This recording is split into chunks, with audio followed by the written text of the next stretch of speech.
Yes, so they put me on support the plan there. You can come down to my housewarming. It is one of my day. Ọdún yìí ṣe fún mi kí n ṣe fún ẹni ìtẹ̀lẹ̀. Ó ní mo sùn gbàgbé mi ò lè wá sí housewarming Ìjẹ̀bú. Ó wá pè mí jẹta Ìjẹ̀bú yẹn sọ pé kó wá sí pátí mi ò mú ní ìyẹn ló kéré jù.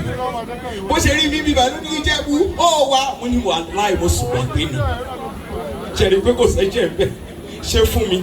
Ṣe fún ẹ ó ní Ìjẹ̀bú ó ti di 1-1 mo ló kéré Chelsea Man U ní 1-1 but all the same I got my DJ in the building kí ló ṣẹlẹ̀ gangan máa fọ sẹ́ we dey here together ó ṣáà ti mọ̀ pọ́ wọn níjó làwà all the way from Ikorodu ó yá lórí beat yẹn gangan lórí beat yẹn gangan Kenny Black DJ Oldies.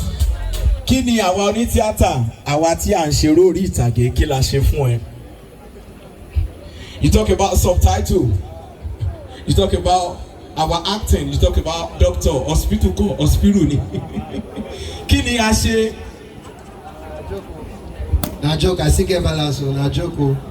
I love everybody, all of them. I don't do anything to me, I love everybody. No, mo kàn sọ torí ọmọ ìyá mi nìyẹn, Murphy Àfọlábí ló wà bá mi, ó ní Ìjẹ̀bú, báwo ni Kenny ṣe jẹ́? Ṣé mo kó ṣògo la wa ṣé ká gbáǹdì mo ní ẹ má gbáǹdì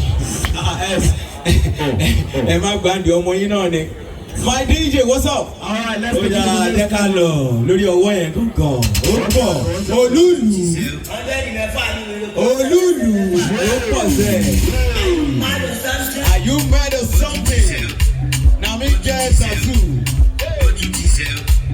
ó tútù sẹ́ Ìyábọ̀ Òjó that your golden heart I love you. I love you. I love you. You know what I'm saying? Che. Lórí beat yẹn gangan. Lórí beat yẹn gangan. Che. Okay, ẹ jẹ́ ká padà síbẹ̀ yẹn. Tó invest yẹn. DJ. Lórí beat yẹn gangan. Yeah. Gege. Ó pọ̀ sẹ́, ó kọ̀ this is Obi Agege, this is Obi Agege, Yẹmí Ẹlẹ́ṣọ̀, ó yá máa ṣọ́. Okay, everybody let's go. Ọmọ bọ̀tì, you dey there, you dey shake, you dey roll, you dey shake.